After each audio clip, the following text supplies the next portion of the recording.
Hello student, आज हम coulombs law की वेक्टर फॉर्म के बारे में डिस्कस करेंगे। कूलाम्स लॉ को हम पढ़ चुके हैं। कूलाम्स लॉ क्या बताता है? दो चार्जेस के बीच में इलेक्ट्रिकल फोर्स, तो उसका मैग्नीट्यूड हमने पढ़ा था लास्ट लेक्चर में। तो आज हमें उसकी वेक्टर फॉर्म के बारे में डिस्कस करना है। तो जो मैग्नीट्यूड था दो गिवन चार्जेस के लिए Q1 और Q2, दो गिवन चार्जेस हैं Q1 एंड Q2, तो उनके बीच में डिस्टेंस अगर r है तो जो मैग्नीट्यूड ऑफ फोर्स था वो कितना था? C Q1 Q2 upon R square. देखिए ये C जो है इलेक्ट्रोस्टैटिक कांस्टेंट है, इसकी जो वैल्यू होती है वो होती है 1/4 पाई एप्सिलॉन। अगर यहाँ पे एयर या वैक्यूम है दोनों ही चार्जेस के बीच में तो एप्सिलॉन नॉट Q1 और Q2 अपॉन आर स्क्वायर, ये कंप्लीट वैल्यू हो जाएगी फोर्स की, जो मैग्नीट्यूड है फोर्स का। ठीक है, ये ओनली F है ना, यहाँ पे वेक्टर फॉर्म इसकी नहीं है, इसको हम ऐसे भी लिख सकते हैं। ठीक है, तो हमें इसको वेक्टर फॉर्म में कन्वर्ट करना है आज। ये इसकी वेक्टर फॉर्म क्या होती है? ये मैग्नीट्यूड फॉर्म है तो इसकी वेक्टर फॉर्म हमें पता करनी है। ठीक है, उससे पहले हम देख लेते हैं कुछ डायरेक्शंस की जरूरत पड़ेंगी यहाँ पे कि फोर्स की डायरेक्शंस कैसे लेनी है। तो फोर्सेस की डायरेक्शन में मैकेनिकल फोर्सेस की भी हमने डायरेक्शंस पढ़ी थी क्लास 11th में, ग्रेविटेशनल फोर्सेस, मैकेनिकल फोर्सेस। वहाँ पे जो डायरेक्शंस जो वहाँ ली थी, क्या वो डायरेक्शंस यहाँ पे भी काम कर पाएंगी या नहीं कर पाएंगी, हम उसे देख लेते हैं जरा। तो इससे पहले हमें इसकी वेक्टर फॉर्म लिखें, कुछ फोर्सेस की डायरेक्शंस के लिए हम एक ट्रिक देख लेते हैं, थोड़ी सी छोटी सी ट्रिक है, उसे जरा देख लेते हैं। तो डायरेक्शंस के लिए एक अप्लाइंग का केस पढ़ा था हमने। जब एक बॉडी दूसरी बॉडी पे फोर्स अप्लाइड करती है according to Newton's third law, है ना, एक्शन रिएक्शन लॉ जो था, वहां हमने देखा था कि अगर एक बॉडी A1 है, ये सपोज बॉडी स्फेरिकल बॉडी ले लेते हैं 1 और ये 2, दो बॉडी गिवन है 1 और 2। 1 2 के ऊपर एक फोर्स अप्लाई कर रही है और 2 1 के ऊपर एक फोर्स अप्लाई कर रहा है। ठीक है, ये दोनों बॉडी इस तरीके से एक दूसरे के ऊपर फोर्स अप्लाई कर रही है। ठीक है, तो फोर्सेस की जो डायरेक्शन होगी, बॉडी 1 एक फोर्स अप्लाई कर रही है 2 के ऊपर। ठीक है, तो फोर्स जो होगा वो इस डायरेक्शन में होगा ना। 1 जो है प्रेस कर रहा है 2 को इस डायरेक्शन में, 1 प्रेस कर रहा है 2 को इस डायरेक्शन में, तो फोर्स ऑन 2 ड्यू टू 1, इसे लिखेंगे हम ऑन और ये ड्यू टू। ठीक है, ये ध्यान रखना है आपको। और जो जैसे अगर बॉडी 1 2 को इस तरीके से प्रेस कर रही है तो 2 भी 1 को इसके अपोजिट डायरेक्शन में रिएक्शन देके प्रेस कर रही है, तो उसकी जो डायरेक्शन होगी फोर्स की वो ये होगी। और दो जो फोर्स लगाएगी बॉडी, जो बॉडी 2 है वो बॉडी 1 पे जो फोर्स लगाएगी उसकी डायरेक्शन ये होगी। ठीक है, तो force on body 1 due to 2। ठीक है, ये डायरेक्शंस हैं फोर्स की। तो ये अप्लाइंग का केस है, ये एक बॉडी एक दूसरे पे फोर्स अप्लाई कर रही है। ठीक है, एक और केस था पुलिंग का केस। ठीक है,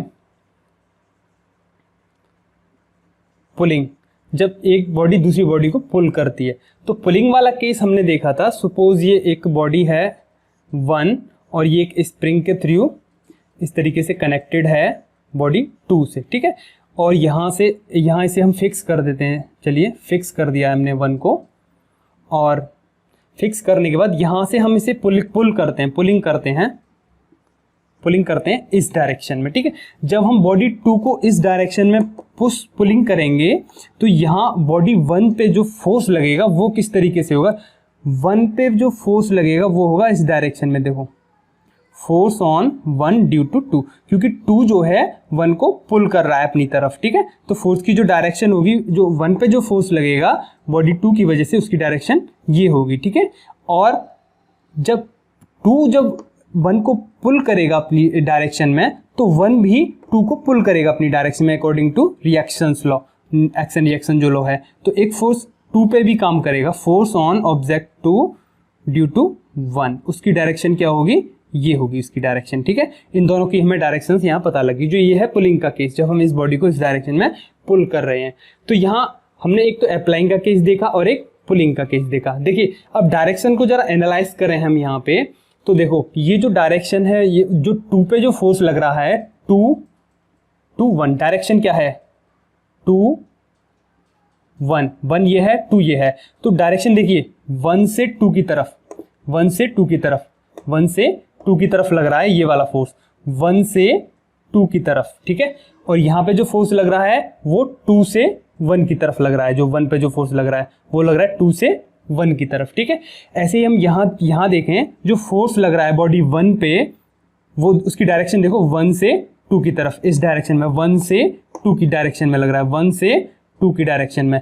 ऐसे ही बॉडी 2 पे जो फोर्स लग रहा है वो कैसे लग रहा है, 2 से 1 की डायरेक्शन में, इस डायरेक्शन में ही तो लग रहा है 2 से 1 की डायरेक्शन में। तो ये हम यहाँ ट्रिक का इसका यूज़ करेंगे, क्या यूज़ होने वाला है इस ट्रिक का।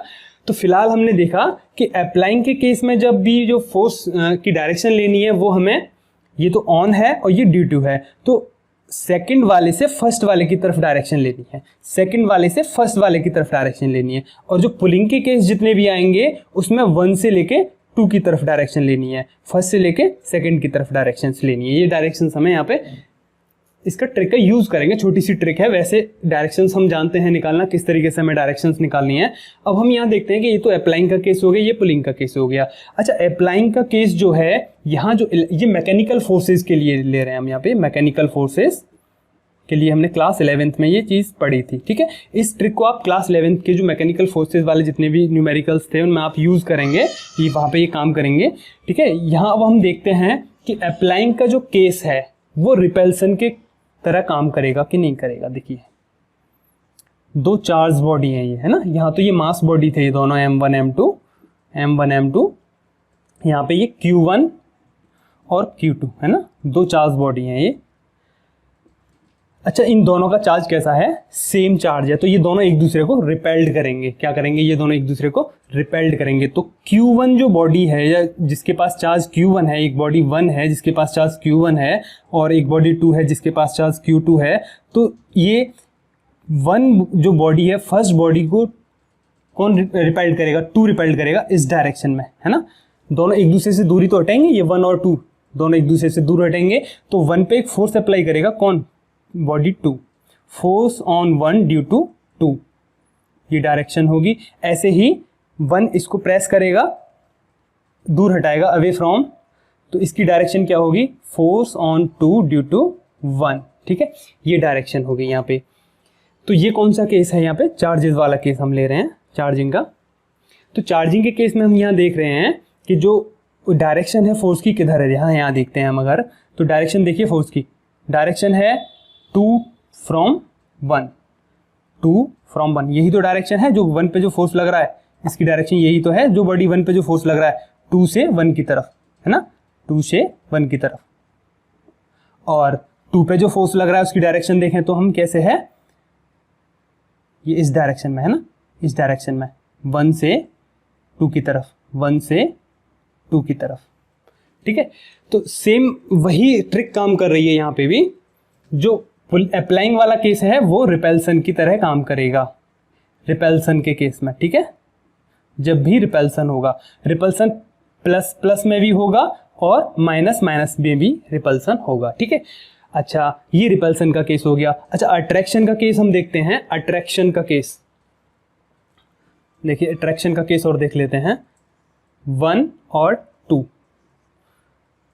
Q1 अगर सपोज पॉजिटिव है और Q2 सपोज नेगेटिव है, ठीक है। तो ये दोनों एक दूसरे को अट्रैक्ट करेंगे, है ना। तो 1 को कौन अट्रैक्ट करेगा, 2 अट्रैक्ट करेगा, तो फोर्स ऑन 1 ड्यू टू 2, और 2 को कौन अट्रैक्ट करेगा, 1 अट्रैक्ट करेगा, ठीक है। तो फोर्स ऑन 2 ड्यू टू 1, ठीक है। ये डायरेक्शंस हो गई यहाँ पे, है ना। तो डायरेक्शन जरा अगर हम यहाँ पे देखें तो इस फोर्स की डायरेक्शन किधर है, 1 से 2 की तरफ है ना, 1 से 2 की तरफ, तो 1 से 2 की तरफ। और इस फोर्स की डायरेक्शन देखें तो 2 से 1 की तरफ, तो 2 से 1 की तरफ, ठीक है। तो सेम यही एनालॉग है, सेम आइडेंटिकल एनालॉग यहाँ हम एनालिसिस कर रहे हैं इसका। तो जो पुलिंग का केस है वो अट्रैक्शन की तरह, अट्रैक्शन के केस में भी सेम काम कर रहा है, अट्रैक्शन के केस में, ठीक है। तो अप्लाइंग का केस, एक बॉडी दूसरी बॉडी को पे फोर्स अप्लाई कर रही है, तो वहां पे वो रिपल्सन वाला केस, और ये दोनों एक दूसरे पे काम करेंगे, क्योंकि ये 2 1 पे अप्लाई कर रहा है फोर्स, 1 2 पे अप्लाई कर रहा है, और दोनों एक दूसरे से दूर हट रहे हैं ना। तो यहाँ पे भी जब 1 और 2 एक दूसरे पे फोर्सेज लगा रहे हैं तो ये एक्शन और रिएक्शन फोर्स है, ठीक है।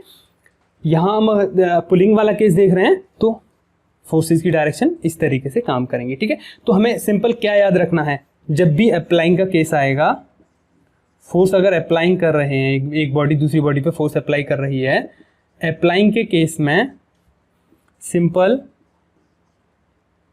फोर्स की जो डायरेक्शन है वो क्लॉकवाइज लेनी है, मतलब 2 से 1 की तरफ लेनी है, ठीक है। यहाँ पे हम क्लॉकवाइज रूल लगा लिए, थोड़ा सा ट्रिक अप्लाई कर लिए हमने यहाँ पे, सेकंड से फर्स्ट वाले की तरफ। और जो पुलिंग का केस होगा, मैकेनिक्स और इलेक्ट्रिसिटी दोनों में ही ये ट्रिक हमारी यहाँ काम करेगी। और पुलिंग वाला जो केस होगा उसमें फर्स्ट से सेकंड की तरफ डायरेक्शंस को हमें सिंपल ड्रॉ कर देना, ज़्यादा हमें दिमाग लगाने की ज़रूरत नहीं पड़ेगी। सिंपल ट्रिक से हम यहाँ पे फोर्सेस की डायरेक्शंस पता कर सकते हैं, ठीक है। तो ये हम यहाँ ट्रिक यूज़ करेंगे फोर्सेस की डायरेक्शंस पता करने के लिए, ठीक है। अब देखते हैं हम कूलाम्स लॉ की वेक्टर फॉर्म को, ठीक है। देखिए, तो हम अब देखते हैं कूलाम्स लॉ को वेक्टर फॉर्म में किस तरीके से लिखना है। तो यहाँ हम लैग चार्जेस के लिए लेते हैं। पहले लैग चार्जेस हैं Q1 है और एक Q2 है, ठीक है। दोनों ही पॉजिटिव हैं या फिर दोनों ही नेगेटिव हो सकते हैं, ठीक है। -Q1 और -Q2 भी ये हो सकते हैं, क्योंकि लैग चार्जेस के बीच में ही रिपल्सिव फोर्स काम करेगा। यहाँ पे भी रिपल्सिव होगा +Q1 +Q2 में, और -Q1 -Q2 भी अगर ये होते हैं तो भी रिपल्सिव फोर्स काम करेगा, ठीक है। तो फोर्सेस की डायरेक्शन देखें हम, तो दोनों एक दूसरे से दूर जाएंगे, तो 1 पे जो फोर्स लगेगा उसकी डायरेक्शन ये होगी, force on 1 due to 2 this, और 2 पे जो फोर्स लगेगा उसकी direction in this direction, force on 2 due to 1, ठीक है। तो डायरेक्शन देख रहे हैं हम 2 से 1 की तरफ, 2 से 1 की तरफ, ठीक है। ये दिस डायरेक्शन, अभी जो अप्लाइंग वाला केस आया था वही रिपल्सिव वाला केस था, और ये 1 से 2 की तरफ, 1 से 2 की तरफ डायरेक्शन है, ठीक है। सिंपल हमने यहाँ पे डायरेक्शंस ले ली हैं। अच्छा, फोर्स को हमें अब यहाँ देखिए, मैग्नीट्यूड की बात करें अगर हम, ये फोर्स की वैल्यू है, सपोज इसी फोर्स को ले लेते हैं जो चार्ज 1 पे काम कर रहा है, तो अभी ये मैग्नीट्यूड फॉर्म है, इसको हमें कन्वर्ट करना है, मैग्नीट्यूड फॉर्म है ये, इसको हम मैग्नीट्यूड फॉर्म का दूसरा फॉर्म ये भी होता है, इस तरीके से भी लिख सकते हैं हम मैग्नीट्यूड को, मॉड लगाएंगे और वेक्टर फॉर्म लगाएंगे, ठीक है। ये दोनों एक ही चीज़ है, ठीक है, सेम चीज़ है ये दोनों ही। तो हमें इस फॉर्म को मैग्नीट्यूड को किस फॉर्म में लिखना है, हमें लिखना है वेक्टर फॉर्म में। तो देखिए, F12 को अगर हम एक यूनिट वेक्टर से मल्टीप्लाई कर दें, यूनिट वेक्टर क्या होगा, वो होगा जो डिस्प्लेसमेंट का जो पोजीशन वेक्टर है। देखो, डिस्प्लेसमेंट का पोजीशन वेक्टर भी हम आगे पढ़ेंगे, पोजीशन वेक्टर को। तो जो डिस्प्लेसमेंट, जो डिस्टेंस हम लेने वाले हैं, उस डिस्टेंस से हम यहाँ मल्टीप्लाई करेंगे। देखिए, 1 की जो डायरेक्शन है, 1 जो चार्ज है, फर्स्ट जो चार्ज है, इसकी डिस्टेंस कितनी है अदर चार्ज से, वो हम लेंगे, अदर चार्ज से डिस्टेंस, क्योंकि हम फोर्स 1 की बात कर रहे हैं, तो इसी फोर्स की अदर चार्ज से डिस्टेंस लेनी है हमें, दिस डिस्टेंस। तो इस डिस्टेंस की डायरेक्शन होगी ये, और इसे लिखेंगे हम R, distance from 2 to 1, from 2 to 1, यहाँ फ्रॉम के लिए आएगा ये फ्रॉम और ये 2, ठीक है। Distance of force F12 from 2 to 1, ठीक है। यहाँ इसे ध्यान रखना है आपको, और ये दिस, और इसी डायरेक्शन में अगर एक हम यूनिट वेक्टर माने R21, जिसकी वैल्यू 1 होती है, क्योंकि यूनिट वेक्टर वो होता है जिसका मैग्नीट्यूड 1 होता है, इसका हम मैग्नीट्यूड की बात करेंगे तो 1 होगा, ठीक है। अगर हम इससे मल्टीप्लाई कर दें, यहाँ पे R21 से मल्टीप्लाई कर दें इसमें, तो ये किस में कन्वर्ट हो जाएगी, पूरी क्वांटिटी क्या बन गई, ये वेक्टर फॉर्म, ठीक है। F12 दिस, ये हो गया वेक्टर फॉर्म F12। तो F12 हमें, हमारे पास मैग्नीट्यूड तो है, हम पता कर चुके हैं लास्ट वीडियो में, लास्ट लेक्चर में हम देख चुके हैं कि हमें फोर्स किस तरीके से निकालना है। तो ये क्या था, मैग्नीट्यूड, ठीक है।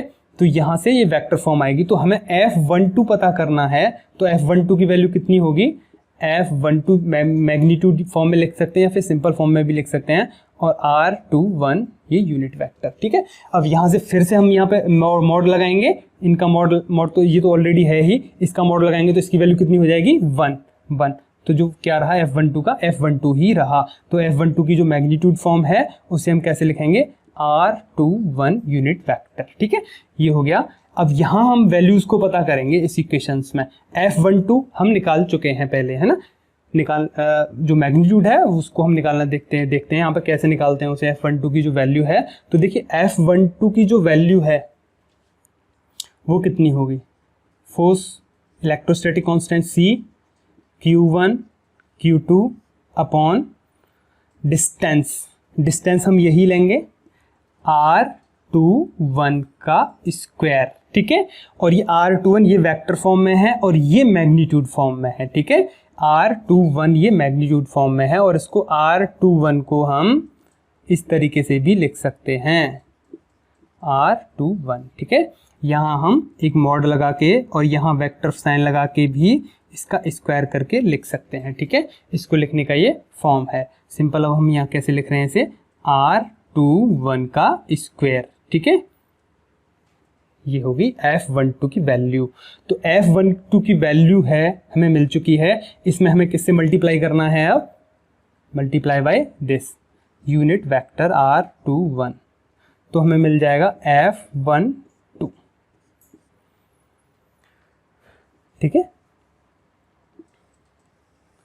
तो ये हो गई इसकी वेक्टर फॉर्म, कौन से फोर्स की, F12 की, ठीक है।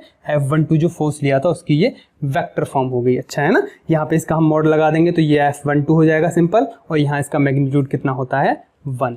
तो देखो किसी भी स्केलर क्वांटिटी को हमें वेक्टर क्वांटिटी में कन्वर्ट करना है तो हम एक यूनिट वेक्टर से मल्टीप्लाई कर देते हैं, ये हम क्लास 11 में पढ़ चुके थे। इसीलिए हमने R21 इसी डायरेक्शन में एक यूनिट वेक्टर ले लिया, जिससे कोई फर्क नहीं पड़ेगा लेकिन उसे डायरेक्शंस मिल जाएगी, क्योंकि ये F12 और R21 एक ही डायरेक्शन में है। तो हम इस यूनिट वेक्टर से मल्टीप्लाई कर देंगे तो हमें इसकी यहाँ पे ये वेक्टर फॉर्म मिल जाएगी, ठीक है। ऐसे ही F12 तो हमें मिल गया, ये हो गई वैल्यू इसकी। अब हमें देखना है F21 कितना होगा, ठीक है। F21, तो F21 कितना होगा, तो F21 को हम मल्टीप्लाई करेंगे। अब हमें फोर्स इसकी बात कर रहे हैं, हम सेकंड फोर्स की बात कर रहे हैं ना, तो सेकंड फोर्स की डिस्टेंस पता होनी चाहिए हमें, कहाँ से, सेकंड बॉडी पे जो फोर्स लग रहा है इस फोर्स की डिस्टेंस कहाँ से लेंगे हम, फर्स्ट से ही तो लेंगे डिस्टेंस, तो डिस्टेंस ये ली जाएगी फिर, ठीक है। R डिस्टेंस फ्रॉम, कहाँ से, 1 से 2 की तरफ, from 1 to 2, this is the distance, ठीक है। तो ये डिस्टेंस ली जाएगी अब F21 की जब हम बात करेंगे तब। तो हम मल्टीप्लाई कौन से फोर्स से करें, यूनिट वेक्टर से करेंगे, R कैप यूनिट वेक्टर 1 2, ठीक है। R12 जो कैप है इसको हम यूनिट वेक्टर कहेंगे यहाँ पे, जैसे यहाँ इससे मल्टीप्लाई किया था यहाँ पे हम इससे मल्टीप्लाई करेंगे। अच्छा F21 को यहाँ मल्टीप्लाई कर देंगे हम R12 और ये यूनिट वेक्टर, तो F21 की वैल्यू कितनी है ना, F21 की वैल्यू कितनी होगी, फोर्स तो सेम है, इक्वल एंड अपोजिट हैं, लेकिन ये मैग्नीट्यूड है, मैग्नीट्यूड तो वही रहेगा Q1 Q2 अपॉन, ठीक है। डिस्टेंस को हम यहाँ यही ले लेते हैं R12, जैसे R21 का स्क्वायर किया था यहाँ पे R12 का स्क्वायर कर देते हैं, मल्टीप्लाई बाय R12 F21,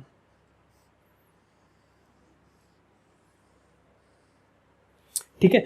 तो ये F12 और ये F21 दोनों ही फोर्सेस को हमने वेक्टर फॉर्म में लिख दिया है। इसे हम और एक्सप्रेस कर सकते हैं, देखिए R21 जो है यूनिट वेक्टर आप पढ़ चुके हो, कोई यूनिट वेक्टर A कैप है तो हम उसको कैसे लिखते हैं, A vector upon mod A, है ना। तो R21 को हम कैसे लिखेंगे, R21 vector upon R21 mod, ठीक है। इस मॉड को हम सिंपल यहाँ पे वेक्टर साइन हटा के R21 भी लिख सकते हैं, ठीक है। तो R21 को हम यहाँ पे जब पुट करेंगे तो ये कितना हो जाएगा, इस वैल्यू को हम यहाँ से हटा देंगे तो इस वैल्यू को लगाएंगे तो कितनी हो जाएगी ये value, R21 vector upon R21, ठीक है।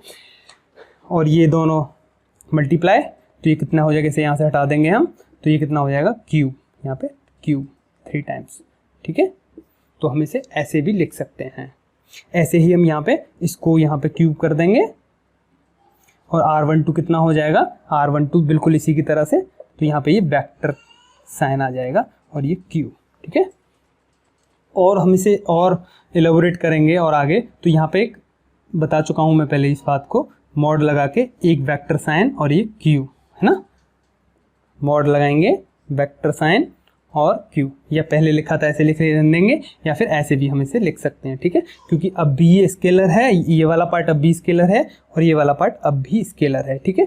तो ये हो गई इसकी लाइक चार्जेस के लिए वेक्टर फॉर्म। किसके लिए? Like charges. तो लाइक चार्जेस के लिए वेक्टर फॉर्म। अब हम देखेंगे इसकी अनलाइक चार्जेस के लिए वेक्टर फॉर्म किस तरीके से आएगी, ठीक है। हमें क्या चेंजेस करने हैं इसमें अनलाइक चार्जेस के लिए। अच्छा, अनलाइक चार्जेस के हम बात करें तो सपोज एक चार्ज है Q1 प्लस और एक और चार्ज है Q2 माइनस, ठीक है, या फिर इसे माइनस ले लेंगे या फिर इसे प्लस ले लेंगे, ठीक है। तो ये हो जाएंगे अनलाइक चार्जेस। तो अनलाइक चार्जेस में यहाँ हम फोर्स की बात करें फिर से, तो ये अट्रैक्शन होगा दोनों के बीच में, ये दोनों एक दूसरे को अट्रैक्ट करेंगे, ठीक है। अट्रैक्ट करेंगे तो यहाँ पे जो फोर्स लगेगा ऑन वन, तो उसकी डायरेक्शन क्या होगी? This force on one due to two. इस पे एक फोर्स लगेगा, उसकी डायरेक्शन क्या होगी? Force on two due to one, ठीक है। और ये केस कौन सा है? पुलिंग वाला केस। पुलिंग वाले केस में देखिए डायरेक्शन 1 से 2 की तरफ, ये 1 से 2 की तरफ ही तो है ये डायरेक्शन, तो 1 से 2 की तरफ, और ये 2 से 1 की तरफ डायरेक्शन है, तो 2 से 1 की तरफ, मतलब फर्स्ट से सेकंड की तरफ डायरेक्शन है यहाँ पे, ठीक है। ये चार्ज है Q1 और ये Q2। अच्छा, अब हमें यहाँ पे इसकी वेक्टर फॉर्म लिखनी है, तो F12 को लेते हैं पहले। तो F12 को जब हम लेंगे तो F12 को कैसे लिखेंगे हम अनलाइक चार्जेस के लिए? अनलाइक चार्ज के लिए F12 को कैसे लिखेंगे? वेक्टर फॉर्म में लिखना है, तो F12 का मैग्नीट्यूड फॉर्म मल्टीप्लाई कर देंगे एक यूनिट वेक्टर से, है ना। यूनिट वेक्टर कौन सा होगा? वही डिस्टेंस के लिए। तो डिस्टेंस कौन सी लेंगे हम? यहाँ पे 1 की बात कर रहे हैं, 1 बॉडी की बात कर रहे हैं। 1 बॉडी पे जो फोर्स लग रहा है, इस फोर्स की डिस्टेंस चाहिए हमें कहाँ से? सेकंड से चाहिए ना डिस्टेंस, तो ये होगी डिस्टेंस की डायरेक्शन। तो distance of body 1 from second, तो फ्रॉम 2 to 1, है ना, 2 से 1 की तरफ, फ्रॉम और ये 2, फ्रॉम 2 to 1, ठीक है, ये होगी डिस्टेंस। तो चलिए हम यहाँ मल्टीप्लाई कर देते हैं इसे R21, तो इसी का यूनिट वेक्टर होगा R21 का, उससे हमने मल्टीप्लाई कर दिया यहाँ पे, ठीक है, ये मल्टीप्लाई हो गया। लेकिन अब हम यहाँ एक चीज देख रहे हैं कि F12 और R21 या फिर R21 यूनिट वेक्टर या फिर R21 वेक्टर, इनकी डायरेक्शन देखिए अपोजिट है। F12 इधर है और R21 इधर है, तो यहाँ पे हमें एक माइनस साइन हमें यूज करना पड़ेगा, क्योंकि ये दोनों ही अपोजिट डायरेक्शन में। तो ये माइनस साइन क्या शो कर रहा है? ये शो कर रहा है कि F12 और R21 जो यूनिट वेक्टर हैं दोनों ही अपोजिट डायरेक्शन में। F12 इधर है तो R21 उसके अपोजिट डायरेक्शन में है, ठीक है। तो यहाँ ये नेगेटिव साइन शो कर रहा है। और F12 मैग्नीट्यूड ही है, हम पता कर चुके हैं कितना होगा, C Q1 Q2 अपॉन, और ये डिस्टेंस है ना, डिस्टेंस तो मैग्नीट्यूड लेना है सिंपल, कितना होगा R21 स्क्वायर, और ये वैल्यू है ही हमारे पास, ये नेगेटिव साइन आएगा R21 F12, ठीक है। तो जो इसकी जो वैल्यू है इसे और एलेबोरेट करेंगे हम, तो कैसे करेंगे? यहाँ एक वेक्टर साइन लगा देंगे और यहाँ पे नीचे R21, ठीक है। ये दोनों फिर मिलके क्या हो जाएगा? क्यूब हो जाएगा यहाँ पे, है ना, क्यूब।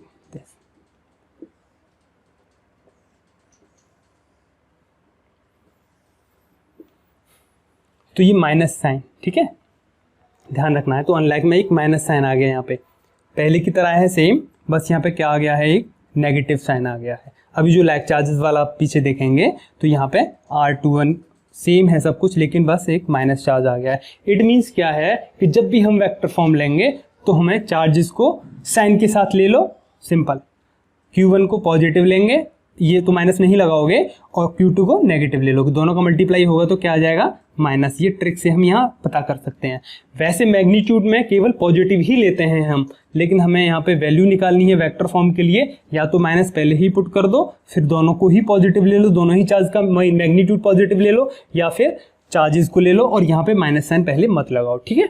तो ये हो गया F12। ऐसे ही हम निकालेंगे F21, ठीक है। तो F21 कितना होगा? F21 F21 मल्टीप्लाई बाय, तो F21 के लिए फोर्स सेकंड है ना, सेकंड फोर्स है, सेकंड बॉडी पे जो फोर्स लग रहा है, इस फोर्स के लिए हमें डायरेक्शन की जरूरत पड़ेगी। तो डायरेक्शन कहाँ से लेंगे हम, फर्स्ट से ही तो लेंगे डायरेक्शन, फर्स्ट बॉडी से लेंगे डायरेक्शन, फर्स्ट चार्ज से हम डायरेक्शन लेंगे। तो डायरेक्शन हो जाएगी ये फ्रॉम 1 to 2, फ्रॉम नहीं, पहले वाला फ्रॉम टू दिस, ठीक है। ये F12 के लिए डायरेक्शन हो जाएगी, ठीक है। तो F12 कितना हो जाएगा, यहाँ मल्टीप्लाई किससे करेंगे, इसका एक यूनिट वेक्टर ले लेंगे, इससे हम मल्टीप्लाई कर देंगे R12 से, R12 यूनिट वेक्टर, और हमने इससे मल्टीप्लाई कर दिया, ठीक है। मल्टीप्लाई कर दिया यहाँ पे, और हम इसकी वैल्यू निकाल लेते हैं। अब यहाँ पे डायरेक्शंस देख लीजिए, F12 सॉरी यहाँ पे ये डायरेक्शंस क्या है, F12 की डायरेक्शन इधर है ना, दिस F12 की डायरेक्शन है ये दिस F12, यहाँ से ध्यान रखना है, बस ये शो कर दिया यहाँ पे। तो F12 नहीं, F21 है ये, है ना। तो F21 और R12, F21 इधर है और R12 इधर है, दोनों ही अपोजिट डायरेक्शन है। तो फिर से यहाँ पे एक नेगेटिव साइन आएगा। नेगेटिव साइन क्या शो कर रहा है, F21 इस डायरेक्शन में है और R12 इस डायरेक्शन में है, ठीक है। F21 और R12 दोनों ही वेक्टर हैं, ठीक है। तो F21 कितना हो जाएगा, सिंपल लिख देंगे CQ1 Q2 अपॉन डिस्टेंस कौन सी लेंगे, R12 स्क्वायर और R12 cap, unit vector F21। इसे और एलेबोरेट करेंगे तो यहाँ से हम वेक्टर साइन लगाएंगे और नीचे कितना हो जाएगा R12, इसे भी हटा देंगे यहाँ से, इसके साथ मिलके क्यूब बन जाएगा, ठीक है। फिर से यहाँ एक मॉड और एक वेक्टर के फॉर्म में भी हम इसे लिख सकते हैं, ठीक है। तो ये हो गई इसकी वेक्टर फॉर्म अनलैक चार्जेस के लिए। देखिए यहाँ पे नेगेटिव साइन आ रहा है, थोड़ा सा रिवाइज कर लेते हैं। लैक चार्जेस के लिए क्या आया था और अनलैक चार्जेस के लिए क्या आया।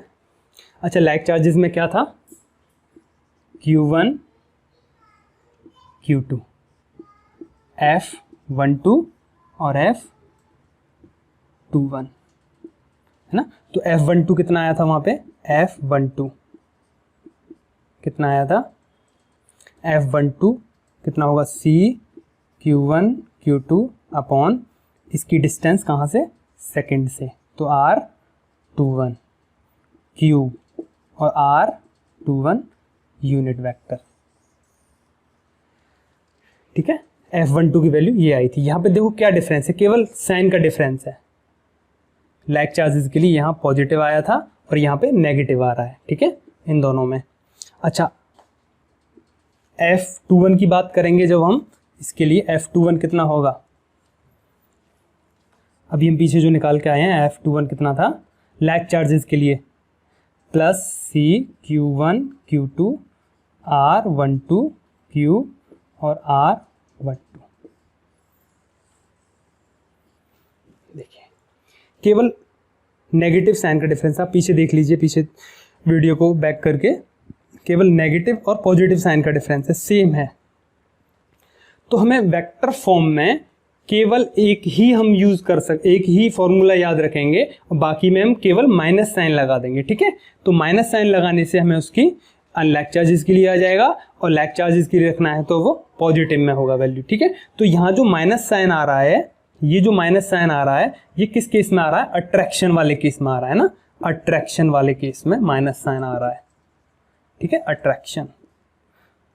ये भी अट्रैक्शन का ही केस है ये भी, क्योंकि ये दोनों ही वैल्यूज किसके लिए हैं, लैक चार्जेस के लिए वेक्टर फॉर्म। तो लैक चार्जेस के लिए जो वेक्टर फॉर्म है उसमें नेगेटिव साइन आएगा, तो negative sign always show attraction in physics, ये याद रखना है। जब भी कहीं नेगेटिव साइन आ रहा है उसका मतलब क्या है, वहां पे अट्रैक्शन हो रहा है उन दोनों ही बॉडीज के बीच में, ठीक है। तो यहाँ ये इसकी ये वेक्टर फॉर्म, ठीक है, दोनों की ही ये वेक्टर फॉर्म है, ओके।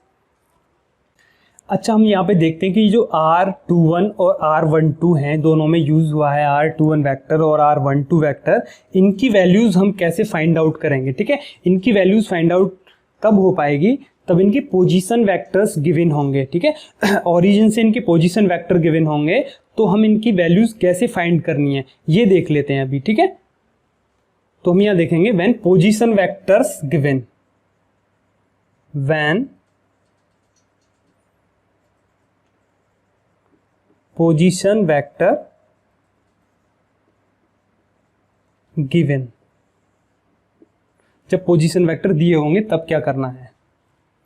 देखिए Q1 और Q2 ये दो गिवन चार्जेस हैं, इनके पोजीशन वेक्टर गिवन है। पोजीशन वेक्टर आपने क्लास 11th में पढ़ा होगा वेक्टर चैप्टर में। तो सपोज 1 है तो 1 की जो डिस्टेंस है यहाँ ओरिजिन से, कार्टेशियन कोऑर्डिनेट्स की फॉर्म में यहाँ पे लेते हैं, ये दिस R1 वेक्टर है ये, और ऐसे ही इसकी गिवन है ये R2। ये पोजीशन वेक्टर गिवन है दोनों ही चार्जेस के, Q1 Q2 दो स्टेशनरी चार्जेस हैं। ये भी ध्यान रखना है कूलम्ब्स लॉ में ये स्टेशनरी चार्जेस के बीच में काम कर रहा है कूलम्ब्स लॉ का फोर्स, ठीक है। सबसे पहले हमने यही बताया था कि स्टेशनरी चार्ज ऑब्जेक्ट्स हैं उनके बीच में कितना कूलम्बियन फोर्स होगा, ठीक है। तो R1 और R2 दोनों की ही पोजीशन वेक्टर गिवन है, ठीक है। ये y एक्सिस पे, ये x एक्सिस पे, Q1 और Q2 के।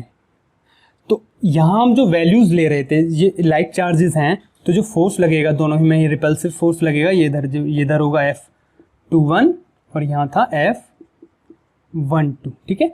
तो जो डिस्टेंस होगी, हम F12 की जो वैल्यू हमने अभी निकाली थी वो कितनी थी, F12 is CQ1 Q2 upon F12 के लिए यहाँ से जो डिस्टेंस होगी है ना R21, इधर से जो आएगी R21 Q और R21 वेक्टर, ठीक है। तो R21 की वैल्यू चाहिए हमें यहाँ पे, तो R21 ये होगा इस डायरेक्शन में, है ना, फ्रॉम 2 to 1, R21, है ना। तो R21 चाहिए हमें अब। तो R21 कितना होगा, देखो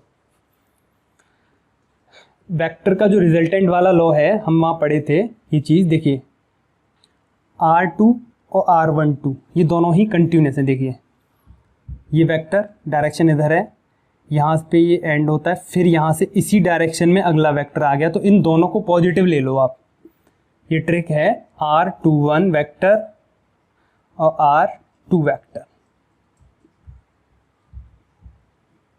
इक्वल्स टू, यहाँ से स्टार्ट किया हमने इस डायरेक्शन में ये वेक्टर है, फिर यहीं से फिर कंटिन्यूटी है, यहाँ से देखो ये कंटिन्यू, फिर यहाँ से ये कंटिन्यू, यहाँ तक कंटिन्यू, फिर यहाँ से एक अपोजिट वेक्टर मिल गया हमें, तो यहीं हम रुक गए। तो इन दोनों को जोड़ दिया, जो भी कंटिन्यूस हैं उन दोनों को ऐड कर दिया, और किसके इक्वल हो गया ये R1 के इक्वल, है ना। तो R21 कितना मिल जाएगा हमें यहाँ पे, R1 माइनस R2, ठीक है। ये वेक्टर फॉर्म है R21 की, तो R21 को हम यहाँ पुट कर देंगे, है ना। अच्छा, इसको और हम कैसे इलेबोरेट कर सकते हैं यहाँ पे, दिस कोई प्रॉब्लम नहीं है इसमें, है ना। अभी भी ये स्केलर है, केवल मॉड लगा दिया है और एक वेक्टर लगा दिया है, तो यहाँ हम R21 को हम यहाँ रिप्लेस कर सकते हैं, F12 equals to C Q1 Q2 upon this R1 minus R2 Q, और R21 कितना है, R1 vector minus R2 vector. तो जब पोजीशन वेक्टर गिवन होंगे तो 4 इक्वेशंस देखी थी हमने, चारों में ही हम यूज कर सकते हैं इसी तरीके से। तो ये तो R21 हो गया, और F21 की बात करें तो कितना होगा, वेक्टर फॉर्म क्या है F21 के लिए, वेक्टर फॉर्म है Q1 Q2 upon R12 Q और R12। अच्छा, अब R12 कैसे निकालेंगे, ये तो R21 निकाल लिया हमने, अब यहाँ R12 निकालना है, ये देखते हैं। देखिए फिर से R12 चाहिए अब हमें, है ना, R12, इसे हटा देते हैं थोड़ी देर के लिए, R12 मतलब 1 to 2, फ्रॉम 1 से 2, ये हो गया R12। तो कंटिन्यूस वाले दो वेक्टर देखिए, यहाँ से स्टार्ट किया हमने तो इसके तो अपोजिट मिल गया ये, तो ये तो दोनों अपोजिट हैं, तो ये तो कंटिन्यूस नहीं हुए। यहाँ से स्टार्ट किया, ये वेक्टर यहाँ पहुँचा, फिर इसी डायरेक्शन में एक कंटिन्यूस वेक्टर मिला हमें ये, तो इन दोनों को ऐड कर देंगे और वो किसके इक्वल होंगे, इसके इक्वल।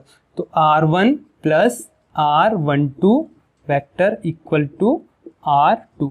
जो वेक्टर एडिशन है ना, उसके वेक्टर एडिशन हमने किए थे क्लास 11th में, वही चीज़ है यहाँ पे, किस तरीके से दो वेक्टर्स को हमें ऐड करना है या सबट्रैक्ट करना है दो वेक्टर को, R1 और R12। हमें तो R12 चाहिए, तो ये हो जाएगा R2 माइनस R1।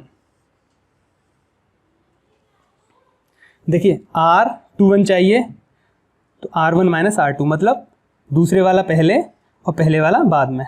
R12 चाहिए तो सिंपल है, सेकेंड वाला पहले और पहले वाला बाद में, है ना।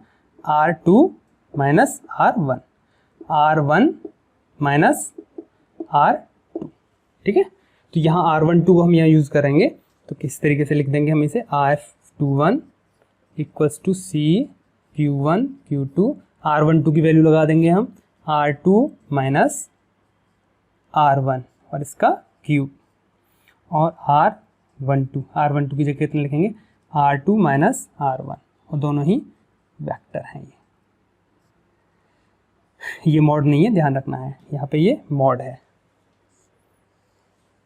अब जब हम न्यूमेरिकल करेंगे तो वहाँ हमें कुछ प्रॉब्लम्स भी फेस करनी पड़ेंगी कि जैसे अब R1 और ये R2 कैसे पता करने हैं, R1 माइनस R2 कैसे पता करने हैं ना। तो R1 और R2 कैसे गिवन होंगे, तो इसके कोऑर्डिनेट्स गिवन होंगे, इस चार्ज के कोऑर्डिनेट गिवन होंगे, 3 कोऑर्डिनेट्स गिवन होंगे। इस तरीके से हमने क्लास 11th में पढ़ा था, जैसे पोजीशन वेक्टर पता करना है और उसके कोऑर्डिनेट्स गिवन हैं।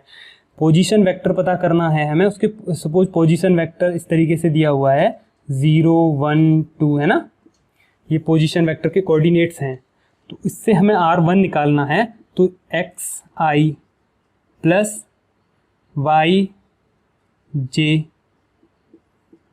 प्लस z की, ठीक है। इस तरीके से ये R1 निकल जाएगा। ऐसे ही हम R2 निकाल लेंगे, तो R1 माइनस R2 हम दोनों ही वेक्टर को माइनस करके निकाल लेंगे, तो R1 माइनस R2 निकल के आ जाएगा। फिर उसका हम मॉड कर देंगे, है ना, x square plus Y square plus Z square का अंडर रूट, क्लास 11 में पढ़ा था हमने। इसका हमें अगर ये R1 हो गया, इसका R1 का हमें मॉड चाहिए तो कितना हो जाएगा, 0 का स्क्वायर प्लस 1 का स्क्वायर प्लस 2 का square, X square plus Y square plus Z square का अंडर रूट, ठीक है। तो यहाँ से जो वैल्यू आएगी निकल के वो R1 का मॉड हो जाएगा। ऐसे ही R1 माइनस R2 निकाल के फिर उसका स्क्वायर कर देंगे, जो एक्स स्क्वायर वाई स्क्वायर और जेड स्क्वायर जो कोऑर्डिनेट्स होंगे उनके, जो X axis Y axis Z axis पे, उनका फिर हम क्यूब कर देंगे। तो यहाँ पे ये वाली नीचे वाली वैल्यू आ जाएगी न्यूमेरिकल में, ठीक है। देखेंगे भी एक न्यूमेरिकल्स बाद में तो किस तरीके से ये काम करेंगे, ठीक है। तो पोजीशंस वेक्टर गिवन है, तो ये लाइक चार्जेस के लिए निकाला है। ऐसे ही हम अनलाइक चार्जेस के लिए लिख सकते हैं वैल्यूज, ठीक है। तो अनलाइक चार्जेस के लिए यही सेम प्रोसीजर फॉलो करना है, तो अनलाइक चार्जेस के लिए वैल्यूज आ जाएंगी यहाँ R1 माइनस R2 की, जो R21 और R12 की जो वैल्यूज होंगी, ठीक है। मेन चीज आपको ये ध्यान रखनी है यहाँ पे कि कंटिन्यूटी वाले ऐड करना है, दिस और ये दिस, R1 और R12, ठीक है। और लर्न भी ना रहे हैं तो सिंपल R21 निकालना है, तो R1 second minus first, second minus first, ऐसे यहाँ पर सेकेंड माइनस फर्स्ट, ठीक है। तो ये हो जाएगी इसकी वेक्टर फॉर्म जब पोजीशन वेक्टर गिवन होंगे, ठीक है। अब देखते हैं हम कुछ न्यूमेरिकल्स देखते हैं यहाँ पे कूलाम्स लॉ के बेस पे। देखिए न्यूमेरिकल देखते हैं, कूलाम्स लॉ पे बेस्ड है ये, इसमें वेक्टर फॉर्म का यूज़ नहीं होगा, भी वेक्टर फॉर्म के यूज़ के न्यूमेरिकल हम आगे करेंगे। भी सुपरपोजिशन प्रिंसिपल आएगा, बहुत सारे चार्जेस होंगे, उनके बीच में फोर्स लगेगा, तो वहाँ पे कुछ न्यूमेरिकल्स आएंगे, तब हम वहाँ पे वेक्टर फॉर्म से रिलेटेड न्यूमेरिकल्स देखेंगे। फिलहाल जनरल न्यूमेरिकल्स देख रहे हैं हम कूलाम्स लॉ के किस तरीके से हैं। देखिए एक न्यूमेरिकल है, 2 insulated charge copper sphere A and B, 2 sphere हैं ए और बी, है ना, दोनों ही चार्ज्ड हैं और दोनों ही कॉपर के स्फीयर हैं A and B. Have their centres separated by a distance of 50 centimetre, इनके जो सेंटर्स हैं वो 50 सेंटीमीटर डिस्टेंस पे रखे हुए हैं, 50 सेंटीमीटर, ठीक है। What is the mutual force of electrostatic repulsion, है ना, चार्ज स्फीयर हैं तो रिपल्सन का फोर्स पता करना। If the charge on each is this, है ना, 6.5 इंटू 10⁻⁷, तो Q1 कितना है 6.5 इंटू 10⁻⁷ कूलाम। ऐसे ही Q2 कितना है 6.5 इंटू 10⁻⁷ कूलाम, ठीक है। दोनों ही पॉजिटिव चार्ज हैं और दोनों ही रिपल्सन फोर्स होगा, सिंपल है, दोनों ही लाइक चार्जेस हैं तो दोनों एक दूसरे से दूर जाएंगे, ठीक है। तो हमें इलेक्ट्रोस्टैटिक फोर्स ऑफ रिपल्सन पता करना है, सिंपल मैग्नीट्यूड पता करना है, यहाँ डायरेक्शन की बात ही नहीं है। तो इलेक्ट्रोस्टैटिक फोर्स ऑफ रिपल्सन, अच्छा इन क्वेश्चन में कुछ दिया नहीं है तो हम मानेंगे इन दोनों के बीच में क्या है, एयर या फिर वैक्यूम, ठीक है, एयर या वैक्यूम के लिए हम ये कैलकुलेट कर रहे हैं। तो एयर या वैक्यूम के लिए CQ1 Q2 अपॉन डिस्टेंस, ठीक है, ये जो डिस्टेंस होगी दोनों के बीच की, सपोज AB स्क्वायर। तो C क्या है, इलेक्ट्रोस्टैटिक कांस्टेंट, कितना होता है ये 1/4 पाई एप्सिलॉन नॉट। तो जब एयर या वैक्यूम होती है तो हम यहाँ पे क्या लेते हैं, एप्सिलॉन नॉट। तो इस कंप्लीट की वैल्यू कितनी होती है इलेक्ट्रोस्टैटिक कांस्टेंट की, ये होती है 9 × 10⁹। और Q1 Q2 कितना है, दिस 6.5 × 10⁻⁷। Q2 कितना है, this same 6.5 × 10⁻⁷ upon AB। Distance कितनी है, 50 सेंटीमीटर। देखिए यहाँ हम न्यूमेरिकल को कर रहे हैं SI सिस्टम में, ठीक है, MCAS सिस्टम में। तो MCAS सिस्टम में डिस्टेंस को कैसे लेते हैं हम, मीटर में, ठीक है। कूलम कैसी यूनिट है, SI सिस्टम में। तो SI सिस्टम में ही हम डिस्टेंसेस को लेंगे। डिस्टेंस कितनी है, 50 सेंटीमीटर। तो सेंटीमीटर के लिए मल्टीप्लाई कर देंगे 10⁻² मीटर से, तो ये हो जाएगी मीटर में, तो इसका स्क्वायर। तो हम इसे कैलकुलेट करेंगे यहाँ पे, तो ये वैल्यू कितनी आएगी, मैं आपको डायरेक्ट रिजल्ट लिख दे रहा हूँ, आप इसको कैलकुलेट करेंगे। डायरेक्ट रिजल्ट इसकी वैल्यू आएगी 1.5 × 10⁻² न्यूटन। तो इतना फोर्स लगेगा दोनों के बीच में, ठीक है, काफी कम फोर्स है। तो ये फोर्स लगेगा दोनों के बीच में। कौन सा फोर्स है ये, electrostatic force of repulsion, electrostatic force of repulsion. अब ये कह रहा है कि the radii of A and B are negligible compare to the distance of the separation. इनकी जो रेडियस है दोनों ही स्फीयर की बहुत कम है compare to the distance, means से पॉइंट चार्ज की तरह ये ट्रीट कर रहे हैं, इसीलिए हमने यहाँ पे कूलम्स लॉ को लगा दिया, ठीक है। Also compare this force with their mutual gravitation attraction if each weighs 0.5 kilogram. ये तो चार्ज था, तो मास की बात करें तो इसका मास कितना है M1 का, 0.5 किलोग्राम। ऐसे ही M2 का मास कितना है, 0.5 किलोग्राम। अब ये दोनों ही, इसके पास चार्ज तो इतना है, स्फीयर के पास कितना, दिस, इसके पास कितना चार्ज है, इतना। इसका मास कितना है, 0.5, इसका मास कितना है, 0.5। तो इलेक्ट्रोस्टैटिक फोर्स ऑफ रिपल्सन तो लगेगा ही, किसकी वजह से लगेगा, वो चार्ज की वजह से। ये किसकी वजह से लग रहा था, चार्ज की वजह से, ठीक है। इनके साथ मास भी है ना। तो ग्रेविटेशन लॉ क्या कहता है, कोई भी दो मास बॉडी हैं उनके बीच में, यूनिवर्स में कोई भी दो मास बॉडी हैं उनके बीच में ग्रेविटेशन फोर्स ऑफ अट्रैक्शन काम करता है। ये इसकी नेचर कैसी होती है, केवल अट्रैक्टिव नेचर होती है, ठीक है। तो वो हमें निकालना है। तो हमने क्लास 11th में पढ़ा था ग्रेविटेशनल फोर्स कैसे निकालते हैं, G M1 अपॉन डिस्टेंस का स्क्वायर, है ना। जी क्या था वहां पे, ग्रेविटेशन कांस्टेंट। तो ग्रेविटेशन कांस्टेंट की वैल्यूज कितनी थी आपको ध्यान होगी, तो 6.67 × 10⁻11, ठीक है। M1 0.5, M2 0.5, AB डिस्टेंस कितनी है 50, वही सेम रहेगी 50 × 10⁻² मीटर में चेंज कर लेंगे इसे। तो इसे जब हम कैलकुलेट करेंगे तो इसकी वैल्यू कितनी आएगी, इसकी वैल्यू मैं डायरेक्ट रिजल्ट लिख देता हूँ इसका। इसकी वैल्यू आएगी 6.67 × 10⁻11 न्यूटन, 6.67 × 10⁻11 न्यूटन, ठीक है। ये वैल्यू आएगी यहाँ पे, ये ग्रेविटेशन फोर्स ऑफ अट्रैक्शन की वैल्यू होगी, ठीक है। ये सिंपल है, कैंसिल आउट हो जाएंगे तो यही बचेगा, जी ही बचेगा यहाँ पे। तो एफ ई तो इतना आया है, तो एफ जी कितना आया, ग्रेविटेशन फोर्स कितना आया, अट्रैक्शन फोर्स कितना लग रहा है, दिस।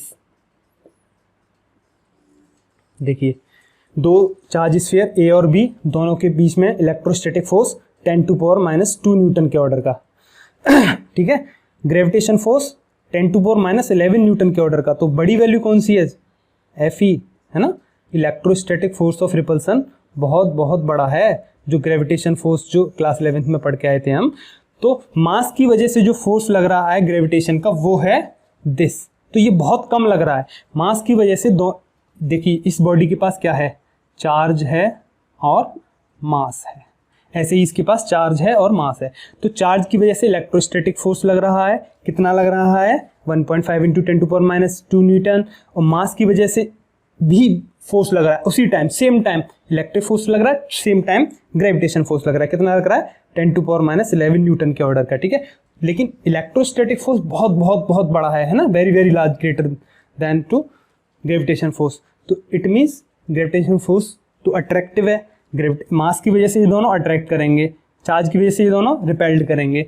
तो लेकिन अट्रैक्शन फोर्स तो बहुत कम है, अट्रैक्टिव फोर्स बहुत कम है, लेकिन रिपल्सिव फोर्स, इलेक्ट्रोस्टैटिक का फोर्स बहुत ज़्यादा है। तो ये क्या करेंगे? रिपेल्ड करेंगे। तो ग्रेविटेशन फोर्स यहाँ पे नेग्लिजिबल मान सकते हैं हम, ये कोई काम नहीं करेगा, है ना।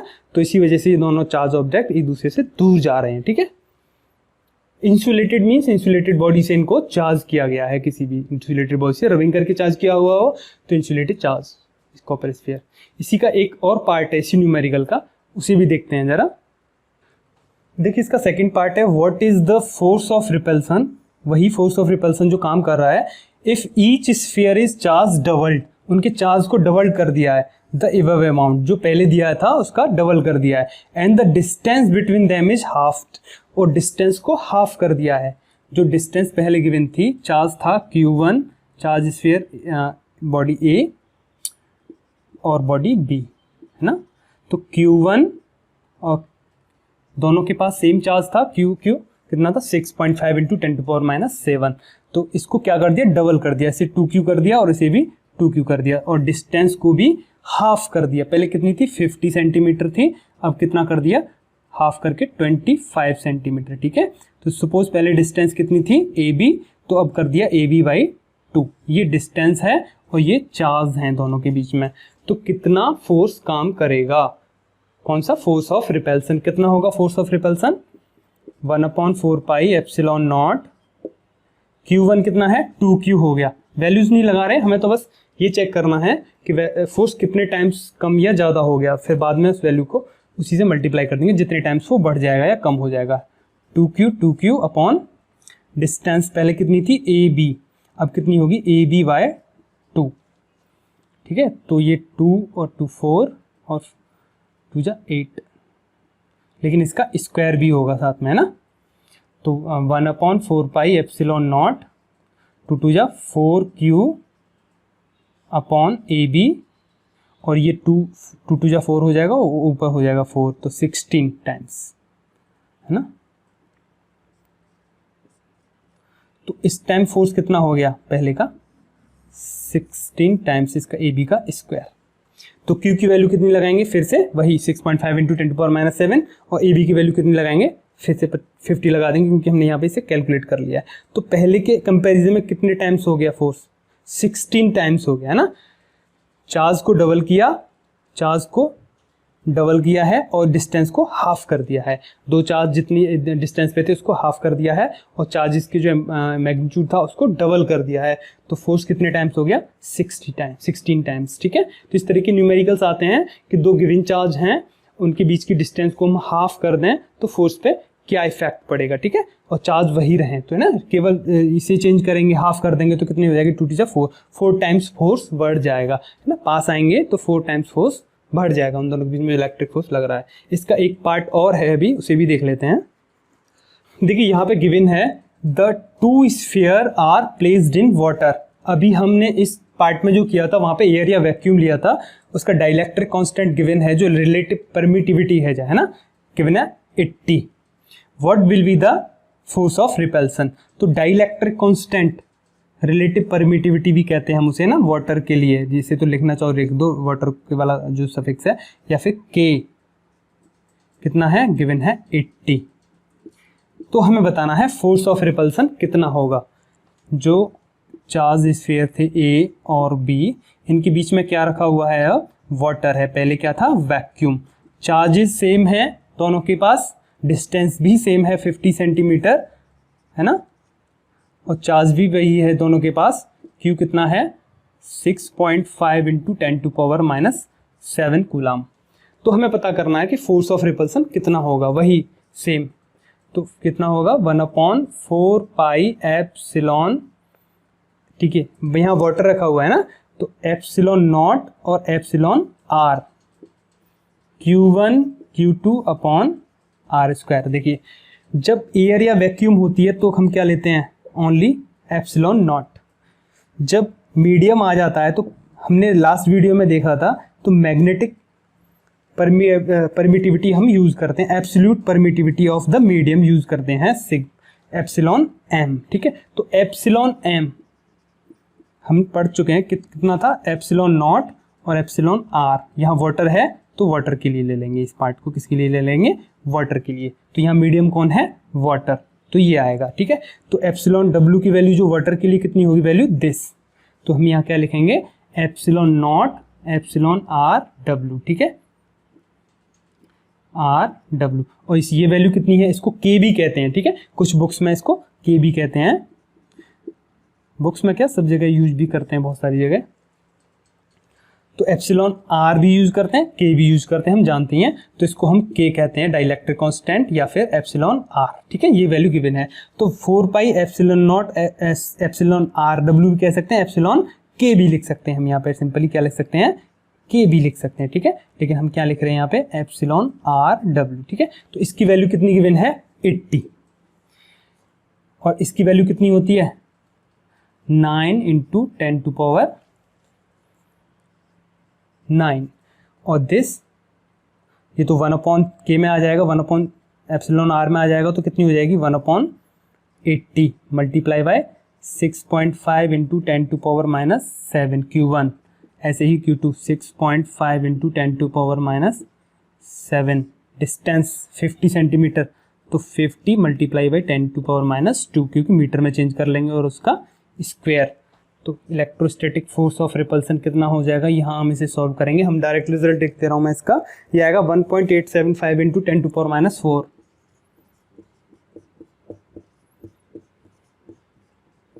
ठीक है, ये आंसर आएगा, इतना फोर्स हो जाएगा जब हम वाटर को रखेंगे इसके बीच में। पहले कितना था, 10⁻² के ऑर्डर में था, जब यहाँ इनके बीच में क्या रखा था, एयर था। अब फोर्स और कम हो गया, कितना हो गया, 10⁻⁴ के ऑर्डर का। ठीक है, तो ये दोनों ही न्यूमेरिकल्स का एक ही न्यूमेरिकल था, इसके 3 पार्ट्स थे। ठीक है, देखिए एक न्यूमेरिकल और है यहाँ पे, ये भी उसी से रिलेटेड है, अभी जो हमने किया था उसको ही। Suppose the sphere A and B in previous example, जो प्रीवियस एग्जाम्पल में जो स्फीयर थे, हैव आइडेंटिकल साइज है दोनों का, सेम साइज है। A third sphere of the same size, एक और स्फीयर लिया, देखिए ए और बी सेम साइज के स्फीयर हैं दोनों ही, चार्ज्ड स्फीयर हैं दोनों ही सेम साइज के। एक third sphere of the same size, एक और थर्ड स्फीयर है सेम साइज का सी, है ना, बट अनचार्ज्ड, लेकिन ये कैसा है, अनचार्ज्ड है। इसके पास कितना चार्ज है, +Q, इसके पास कितना चार्ज है, +Q, दोनों के पास बराबर चार्ज था अभी प्रीवियस एग्जांपल में जो था, है ना। Is brought in contact with the first, जो अनचार्ज्ड है उसको फर्स्ट के साथ कॉन्टैक्ट में लाते हैं हम। ठीक है, सॉल्यूशन, ए के पास कितना चार्ज है, +Q, इसके साथ कांटेक्ट में किसे लाते हैं हम, कांटेक्ट में लाते हैं C को, जो कि अनचार्ज है। ठीक है, जब इन दोनों को कांटेक्ट में लाएंगे तो इसका चार्ज फ्लो होके C में जाएगा, क्योंकि दोनों का ही साइज कैसा है, सेम साइज है दोनों का ही, थोड़ा सा बड़ा बन गया है ये। ठीक है, दोनों का ही साइज कैसा है, सेम, A और C सेम साइज के हैं, तो दोनों पे बराबर फोर्स हो चार्ज हो जाएगा। इस पे कितना चार्ज है फिलहाल, +Q, जब C को कांटेक्ट में ले आएंगे तो कितना हो जाएगा दोनों पे, इस पे 0 था, इस पे +Q, तो Q/2 और Q/2 आधा आधा हो गया दोनों पे चार्ज, है ना। A और C पे दोनों पे आधा आधा चार्ज, इक्विलिब्रियम तक चार्ज ट्रांसफर होगा एक बॉडी से दूसरी बॉडी में। तो Q कितने पार्ट में डिवाइड हो गया, Q/2 और Q/2 में। ठीक है, इसके पास भी Q/2 और इसके पास भी Q/2। इसके बाद कह रहा है is brought in contact with the first, then brought in contact with the second, इसके बाद C को फिर सेकेंड के कॉन्टैक्ट में लाता है ना, इन contact with second, and finally remove from both, है ना। C को फिर हम किसके साथ लेंगे कॉन्टैक्ट में, C के पास कितना चार्ज है फिलहाल, Q/2, किसके कॉन्टैक्ट में लेंगे, B के कॉन्टैक्ट में।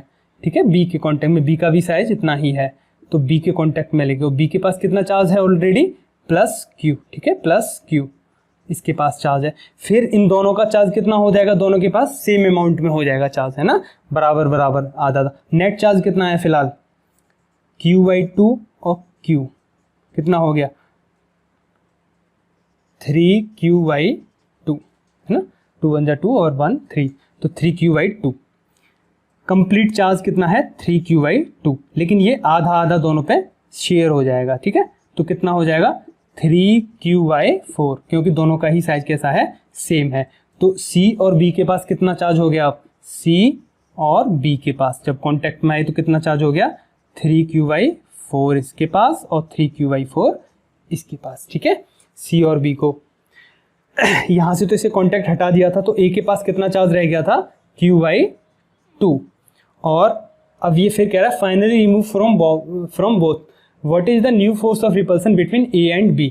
तो A और B के बीच A के पास कितना चार्ज है Q/2, और C को यहां से भी हटा लेंगे तो B के पास कितना चार्ज बचेगा 3Q/4, 3Q/4, तो इतना चार्ज हो जाएगा। अब ये पूछ रहा है कि दोनों के बीच में कितना फोर्स ऑफ रिपल्सन होगा, ठीक है, सिंपल ये रिपेल्ड करेंगे दोनों एक दूसरे से, तो फोर्स ऑफ रिपल्सन हम यहाँ निकाल लेते हैं, हमें चार्ज पता ही लग गया है, तो फोर्स ऑफ रिपल्सन कितना होगा 1/4πε0, और ये एयर और वैक्यूम मानेंगे दोनों के बीच में, और Q/2 मल्टीप्लाई दिस, इसका चार्ज कितना है Q1 Q2, तो दिस Q1 का ये Q2 का ये अपॉन डिस्टेंस, है ना, और डिस्टेंस कितनी है उतनी ही रखेंगे जितनी प्रीवियस एग्जांपल में थी, कितनी थी वो 50 सेंटीमीटर, है ना, 50 सेंटीमीटर जो AB थी डिस्टेंस, AB का स्क्वायर। इनकी वैल्यूज लगाएंगे हम यहाँ पे और इसे कैलकुलेट करेंगे इसको, ठीक है, वैल्यूज लगा के इसे कैलकुलेट करेंगे।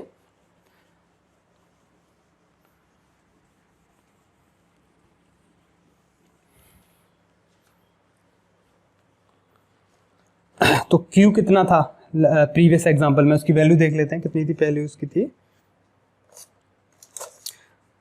6.5 इंटू 10⁻⁷, तो Q की वैल्यू थी 6.5 इंटू प्रीवियस एग्जाम्पल में अभी जो किया था हमने इससे पहले 6.5 इंटू 10⁻², और AB कितना था 50 सेंटीमीटर या फिर 50 इंटू 10⁻² मीटर। तो इन वैल्यूज को हम यहाँ पे पुट करेंगे, है ना, तो Fe force of electrostatic constant कितना आएगा, इसकी वैल्यू कितनी होगी 9 इंटू 10⁹, Q/2 ये 2 4 जा 8, तो 8 नीचे आ जाएगा और 3Q² हो जाएगा यहाँ पे 3Q², और Q की वैल्यू कितनी है दिस 6.5 इंटू 10⁻⁷ अपॉन 2 4 जा 8, 8 नीचे डिनोमिनेटर में हो जाएगा। AB कितना है 50 इंटू 10⁻² और उसका स्क्वायर। तो इसे हम जब कैलकुलेट करेंगे इस पूरे इक्वेशन को, तो जो डायरेक्ट रिजल्ट लिखे देते हैं हम यहाँ पे, तो इसकी जो वैल्यू आएगी वो आएगी 5.7 इंटू 10⁻3, 5.7 इंटू 10⁻3 न्यूटन। तो A और B इन दोनों के बीच में जब डिस्टेंस AB है तो कितना फोर्स लगेगा, ये फोर्स काम करेगा। जब चार्जेस कितना था फाइनली Q पे Q/2, A पे Q/2 और इस पे 3Q/4 इतना चार्ज आया था, ठीक है, तो इतना इलेक्ट्रोस्टैटिक फोर्स लगेगा। तो ये न्यूमेरिकल्स थे, कुछ कूलाम्स लॉ पे डिपेंडेंट थे। इसके बाद हम पढ़ेंगे सुपरपोजिशन प्रिंसिपल, है ना, एक यहाँ तो 2 चार्जेस के बारे में पढ़ा था, 2 से ज़्यादा चार्जेस होंगे तो उनके बीच जो फोर्स लगने वाला है वो फोर्स हम कैसे कैलकुलेट करेंगे, ठीक है, नेक्स्ट लेक्चर में पढ़ेंगे इस चीज़ को। आज के लिए इतना ही, थैंक यू।